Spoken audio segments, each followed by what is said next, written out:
Hi friends, ஒரு day routine பார்த்துடலாமா?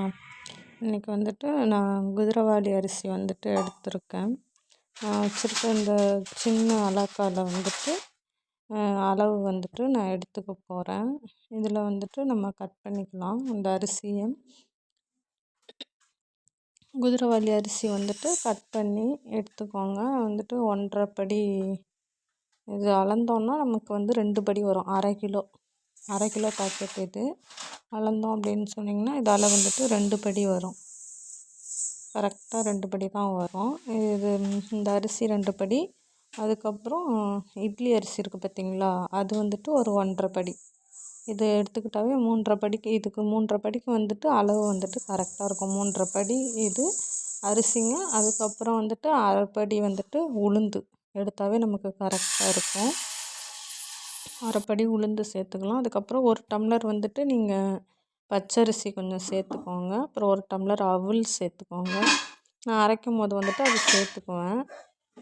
இப்போ வந்துட்டு நம்ம ஊற வச்சு அதை அரைச்சி வச்சிடலாம்.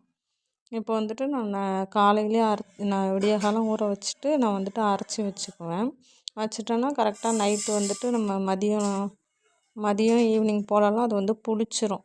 அதுக்கப்புறம் வந்துட்டு நம்ம இப்போ வந்து நைட்டுக்கு செய்யும்போது வந்துட்டு நான் இட்லி ஊற்றிக்கிட்டு காளான் கிரேவி தான் வந்துட்டு செஞ்சுருந்தேன்.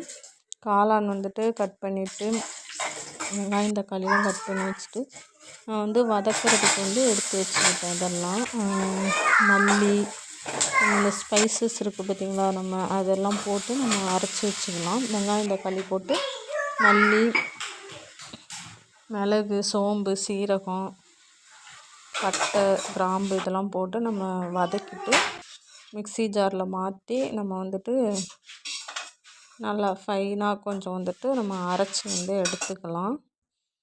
அரைச்சி எடுத்துட்டோம் அப்படின்னா பார்த்திங்கன்னா இவ்வளோ இதாக இருக்கணும். நல்லா நைஸாக கொஞ்சம் அரைச்சி எடுத்துக்கிட்டோம் அப்படின்னா இப்போ வந்து நம்ம கிரேவி பண்ணிக்கலாம். கிரேவி பண்ணுறதுக்கு வந்து பாத்திரத்தில் வந்துட்டு எண்ணெய் ஊற்றிட்டு சோம்பு போட்டுட்டு இஞ்சி பூண்டு கொஞ்சம் பேஸ்ட் போட்டுக்கோங்க. அதுக்கப்புறம் கருவேப்பிலை, அப்புறம் நம்ம கட் பண்ணி வச்ச காளான், உப்பு போட்டு மூடி வச்சிட்டிங்கன்னா கொஞ்சம் வேகட்டும். மஞ்சத்தூள் போட்டுட்டு கரம் மசாலா போட்டு கிண்டி விட்டுட்டிங்கன்னா அந்த மசாலா கொஞ்சம் வந்துட்டு அந்த காளானில் கொஞ்சம் இறங்கியிருக்கும். மூடி வச்சுட்டு கொஞ்சம் வெந்த உடனே இப்போ வந்து நம்ம அரைச்சி வச்சுருந்தோம் இல்லையா, அந்த பேஸ்ட்டை வந்துட்டு நம்ம சேர்த்துட்டு கிண்டி விட்டுக்கோங்க. தேவையான அளவு தண்ணி வச்சுக்கோங்க. உங்களுக்கு கெட்டியாக வேணும்னா கெட்டியாக வச்சுக்கோங்க, இல்லை தண்ணியாட்டம் வேணும்னா தண்ணியாட்டம் உங்களுக்கு அளவு பார்த்து வச்சுக்கோங்க. மல்லித்தழை போட்டு நம்ம ஆஃப் பண்ணிடலாம். இப்போ வந்து நம்ம இட்லி ஊற்றிக்கலாம். குதிரைவாலி அரிசி நான் ஊற வச்சுருந்தேன் பார்த்திங்களா, அதுதான் அரைச்சி வச்சுருந்தது. இட்லி வந்து அவ்வளோ சாஃப்டாக வரும் பிரிக்கும் போதே.